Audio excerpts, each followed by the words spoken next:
तो हेलो दोस्तों, जय हिंद, नमस्कार। कैसे हैं आप सभी? आशा करता हूं कि सभी साथी अच्छे होंगे और अपनी तैयारी बेहतर तरीके से कर रहे होंगे।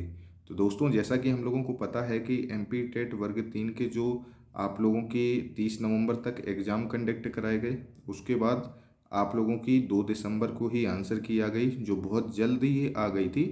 जितनी अपेक्षा नहीं की गई थी उतनी जल्दी आप लोगों की आंसर की आ गई थी। और 2 दिसंबर से लेकर आप लोगों को 5 दिसंबर तक का टाइम दिया गया था, जो आप लोगों की पेपर थे शिफ्ट वाइज शिफ्ट प्रश्नों पर ऑब्जेक्शन करने का। तो 5 तारीख के बाद कोई भी साथी ऑब्जेक्शन नहीं कर पाया है, क्योंकि ऑब्जेक्शन की लास्ट डेट 5 दिसंबर थी। तो दोस्तों, कई साथियों ने ऑब्जेक्शन के लिए मेरे पास भी कई प्रश्न भेजे थे, तो ज़्यादातर लोगों का मैंने डाउट क्लियर करने का प्रयास किया था।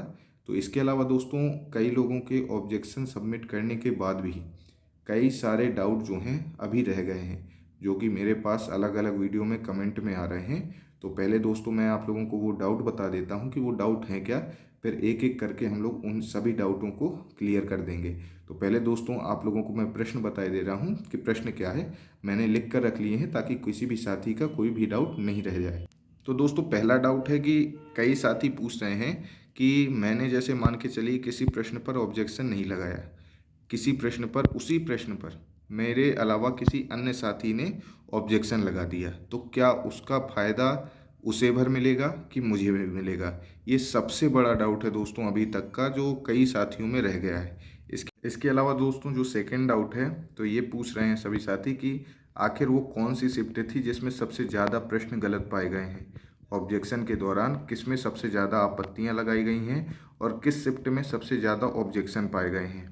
इसके अलावा जो दोस्तों लास्ट आप लोगों का जो डाउट है सबसे बड़ा, वो ये है दोस्तों कि प्रश्नों की संख्या जो गलत पाई गई है या ऑब्जेक्शन जिसमें सबसे ज़्यादा जिस शिफ्ट में लगे हैं, तो उसमें किन बच्चों को फ़ायदा होगा, नॉर्मलाइजेशन में कोई प्रभाव पड़ेगा कि नहीं पड़ेगा, इसमें जो नंबर बढ़ने या घटने से संबंधित जो डाउट है, इसको भी दोस्तों हम लोग क्लियर करेंगे। तो सभी साथियों से एक ही बात कहना चाहूँगा कि यदि आप लोगों के इनमें से कोई भी डाउट है तो आप लोग वीडियो को अंत तक देखिएगा। निश्चित ही आप लोगों के पूरे डाउट आज इस वीडियो में क्लियर हो जाएंगे। तो चलिए दोस्तों, शुरू करते हैं। तो दोस्तों, बात कर लेते हैं हम लोग अपने पहले डाउट की। पहले डाउट में दोस्तों ये था कि साथी कह रहे हैं कि जैसे मैंने एक प्रश्न पर डाउट था मेरा कि ये प्रश्न मेरे अनुसार सही नहीं है, उस पर जब मैंने ऑब्जेक्शन के लिए लॉगिन करके देखा तो किसी साथी ने उस पर ऑलरेडी ही उसको डाउट कर चुका था। पेमेंट वगैरह जो 50 रुपये आपकी मिनिमम पेमेंट फीस रखी गई थी एक डाउट के लिए, तो उसमें पहले ही किसी साथी ने ऑब्जेक्शन कर दिया था। तो डाउट ये है दोस्तों कि क्या जिसने ऑब्जेक्शन किया है उसी को फ़ायदा होगा, मुझे फ़ायदा नहीं होगा? तो भाई मेरे, ऐसा कुछ नहीं है। जैसे कि मान के चलिए वो लोग इस तरह इसलिए करते हैं कि एक प्रश्न में मतलब सभी लोग आपत्ति नहीं लगा पाएँ। वो इसलिए करते हैं कि जैसे मान के चलिए हमने कोई आपत्ति मैंने लगा दी एक प्रश्न में, उसी में आपको लगाना है, तो इस तरह तो दोस्तों 50-50 रुपये करके सभी लोग फीस सबमिट कर देंगे। तो फिर तो गवर्नमेंट का खजाना ही बढ़ता चला जाएगा और कोई उन लोगों को ध्यान तो देना ही पड़ेगा, चाहे वो एक व्यक्ति ने लगाया हो या 10 व्यक्तियों ने लगाया हो। यदि मैंने 50 रुपये फीस लगाकर एक क्वेश्चन पर आपत्ति दर्ज की है, तो आयोग की ये जिम्मेदारी बनती है कि वो उस प्रश्न को गौर करे और उसको देखे कि ये प्रश्न वास्तव में गलत है कि नहीं है। ये निर्भर नहीं करता दोस्तों कि उसमें 10 लोगों की आपत्ति है कि 50 लोगों की। और रही बात दोस्तों फायदे या नुकसान की, तो मैं आपसे बता दूं, यदि मैंने उस प्रश्न पर आपत्ति लगाई है और आपने नहीं लगाई है, और मान के चलिए कि वो प्रश्न जो है गलत पाया गया, आयोग के द्वारा कैंसिल कर दिया गया, या फिर उसमें सभी को कॉमन मार्क्स दिए गए, तो भाई मेरे वो चीज़ सभी को फ़ायदेमंद होगी। और अगर नुकसान होगा दोस्तों, तो सभी का नुकसान होगा। उसमें दोस्तों ऐसा कुछ नहीं होगा कि आप लोग सोचें कि मैंने लगा दिया तो केवल मुझे फ़ायदा होगा या मुझे ही नुकसान होगा। ऐसा नहीं है। कोई भी साथी ने आपत्ति लगाई हो, सभी का फ़ायदे नुकसान की बात होती है। आप लोग इस चीज़ से बिल्कुल निश्चिंत हो जाएं कि मैंने ऑब्जेक्शन नहीं लगाया तो मुझे फ़ायदा नहीं होगा, ऐसा कुछ नहीं है। अब दोस्तों, बात कर लेते हैं दूसरे डाउट की कि भाई से जो शिफ्ट वाइज जो सबसे ज़्यादा प्रश्नों की संख्या गलत या सही किस शिफ्ट में थी।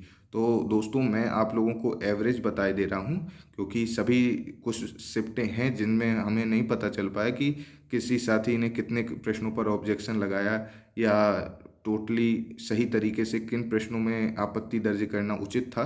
तो एवरेज यदि मैं बात कर लूँ दोस्तों, तो एवरेज जो आपके 6 से 7 क्वेश्चन, ज़्यादा से ज़्यादा दोस्तों जो शिफ्ट में मुझे ऑब्जेक्शन लायक क्वेश्चन मिले हैं वो 8 क्वेश्चन तक देखने को मिले हैं कि किसी किसी शिफ्ट में 8 क्वेश्चनों पर ऑब्जेक्शन लगाया गया है। इसके अलावा दोस्तों यदि मैं बात करूं कि एवरेज में, तो एवरेज दोस्तों 5 से 6 क्वेश्चन ही हैं। हर शिफ्ट में दोस्तों इतने प्रश्न पाए गए हैं जिनमें आपत्तियां नेचुरली सही तरीके से दर्ज की जानी थी और दर्ज की भी गई हैं। ऐसे तो दोस्तों अगर संख्या देख लें तो आपत्ति तो कई प्रश्नों में दर्ज की जाती है, लेकिन जो सही क्वेश्चन है जिनमें वास्तव में आपत्ति दर्ज की जानी थी वो ज़्यादातर हर शिफ्ट में 5 से 6 प्रश्न ही इस तरह आए हुए थे जिसमें नेचुरली आपत्ति दर्ज की गई है, और उसमें जो सुधार होगा उससे निश्चित ही जो विद्यार्थी हैं, जो साथी हैं, उन लोगों को इसमें फ़ायदा होगा। अब दोस्तों बात कर लेते हैं तीसरे नंबर की और सबसे अहम डाउट की। उसमें यह है दोस्तों कि जैसे मान के चलिए किसी शिफ्ट में सबसे ज़्यादा प्रश्न गलत हैं, उसमें जब सुधार होगा तो या तो आयोग के द्वारा उन प्रश्नों को कैंसिल किया जाएगा या तो आयोग के द्वारा उन प्रश्नों पर सभी लोगों को कॉमन अंक दिए जाएंगे। तो भाई इससे क्या नॉर्मलाइजेशन में प्रभाव पड़ेगा? तो दोस्तों बिल्कुल सही, ये होगा, क्योंकि जैसे मान के चलिए मेरी शिफ्ट थी 24 नवंबर को मेरा एग्ज़ाम था। मेरे जो शिफ्ट में 10 जो क्वेश्चन थे वो गलत पाए गए, जो आयोग की गलती की वजह से गलत पाए गए। उसमें से जैसे मान के चलिए दोस्तों 6 से 7 क्वेश्चन जिसमें मैंने ऑब्जेक्शन किया हुआ था, वो जो आयोग के द्वारा गलत आंसर दिए गए थे उसमें उन लोगों ने मेरे द्वारा दिए गए आंसर को सही माना, और उनने कहा कि जिन भी साथियों ने ये प्रश्न, ये जो ऑप्शन है वो चूज किया होगा, उसको छोड़ा नहीं होगा, तो उसमें दोस्तों ज़्यादातर सभी लोगों को कॉमन अंक दिए जाएंगे।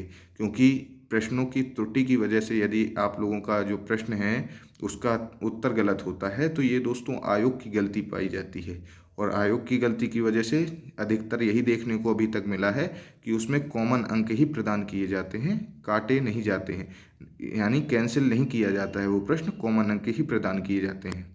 इसके अलावा दोस्तों यदि मैं बात करूं कि जैसे मैंने 6 क्वेश्चनों में ऑब्जेक्शन किया, उसमें से केवल 2 ही प्रश्न ऐसे हुए जिसमें जो आयोग ने उसको सही ऑप्शन लगाए और मेरा जो डाउट था, मेरा जो ऑब्जेक्शन था उसको सही पाया। तो भाई आप ये खुद सोचिए कि जो 6 मेरे ऑब्जेक्शन सही हुए थे और जो हाँ मेरे 2 ऑब्जेक्शन सही हुए थे, तो इसमें दोस्तों निश्चित ही जो आपके नॉर्मलाइजेशन की प्रोसेस रहेगी उसमें दोस्तों आप लोगों के जो घटने बढ़ने के स्कोर से संबंधित आपकी रहेगी, उसमें दोस्तों आप लोगों का निश्चित ही प्रभाव पड़ेगा। क्योंकि दोस्तों पहले तो आप लोगों के ऑब्जेक्शन देखे जाएंगे, ऑब्जेक्शन देखने के बाद ये होगा कि कई साथियों के नंबर घटेंगे, कई साथियों के नंबर बढ़ेंगे, आधे तो दोस्तों ऑब्जेक्शन में ही, क्योंकि कई जो साथी हैं वो तो जो 73 नंबर में या 70 नंबर में लटके हुए हैं। जैसे मान के चलिए 20 नवंबर की कोई शिफ्ट थी, आप लोगों के 70 नंबर आए थे उसमें, अब आप लोग ओबीसी कैटेगरी से हो, 75 नंबर में आप लोगों को पास होना है, तो 5 नंबर जैसे मान के चलिए उस जो ऑब्जेक्शन लगाए हुए थे उसमें 5 नंबर उस शिफ्ट में बढ़ गए, तो भाई 5 नंबर अभी बढ़ गए, फिर दोस्तों नॉर्मलाइजेशन भी तो बाकी है, वहाँ भी तो संभावना है आप लोगों के नंबर बढ़ने की। तो भाई जो भी साथी परेशान हैं, वो चाहे दोस्तों 65 वाले हों या 70 वाले हों या अन्य जो जनरल कैटेगरी से आते हैं 80-85 वाले हों, तो भाई अभी तो कुछ जो आप लोगों के रॉ मार्क्स आप लोगों को दिखे हैं वो तो अभी दोस्तों निर्भर ही नहीं करता कि आप लोग फेल हो कि पास हो, क्वालिफाई हो या डिसक्वालीफाई हो। लग जरूर रहा है दोस्तों, लेकिन अभी बहुत बड़ा प्रोसेस दोस्तों बाकी है। सबसे बड़ा प्रोसेस तो अभी यही हो गया कि ऑब्जेक्शन आप लोगों से मांगे गए, इसमें नंबर घटने बढ़ने को मिलेंगे। इसके अलावा दोस्तों जो सबसे अहम आप लोगों की प्रोसेस बाकी है वो नॉर्मलाइजेशन से संबंधित बाकी है, और नॉर्मलाइजेशन की वीडियो में मैं बता चुका हूं दोस्तों कि आप लोगों के 10 से 12 नंबर तक बढ़ने का पूरे चांस रहे। शिफ्ट कठिन या सरल के अनुसार ही आप लोगों के जो नंबर हैं वो एक फॉर्मूले में रखकर कितने टोटल विद्यार्थी उपस्थित हुए, कौन सी शिफ्ट कठिन थी, आप लोगों के एवरेज औसतन कितने लोगों के नंबर ज़्यादा आ रहे हैं किस शिफ्ट में कम आ रहे हैं, इसके अनुसार लगा के पूरे फॉर्मूले में रख कर ही आप लोगों का नॉर्मलाइजेशन किया जाता है। तो भाई मेरे जो भी साथी कम नंबर पर आने पर परेशान हैं वो परेशान मत हों, अभी नॉर्मलाइजेशन का वेट करें, और तब तक दोस्तों अपनी जो तैयारी है वो करते रहें। और जो भी साथी दोस्तों एमपी टेट के अलावा सीटेट डाले हुए हैं, तो भाई एक आपके पास अभी भी बड़ा मौका है, सीटेट की तैयारी में लगे रहिए। 14-15 दिसंबर को उसका भी एग्ज़ाम आ रहा है, तो यदि यहाँ हाथ नहीं लग पाया तो वहाँ हाथ लगाइए, ताकि दोस्तों आप लोग ये ना हो कि आप लोग एमपी टेट नहीं निकाल पाए तो सीटेट भी नहीं निकाल पाए। तो दोस्तों आशा करता हूँ कि सभी साथियों के जो डाउट हैं वो पूरी तरह क्लियर हो गए होंगे। मैंने अपनी तरफ से पूरा आपके डाउट क्लियर करने का प्रयास किया है, और यदि इसके बाद भी आप लोगों के डाउट रह जाते हैं तो आप लोग टेलीग्राम में मैसेज के द्वारा या कमेंट बॉक्स में कमेंट के द्वारा क्लियर कर सकते हैं। निश्चित ही मैं उसका आंसर देने का पूरा प्रयास करूँगा। तो चलिए दोस्तों, मिलते हैं हम लोग अपनी नेक्स्ट अपडेट में। तब तक के लिए जय हिंद, नमस्कार।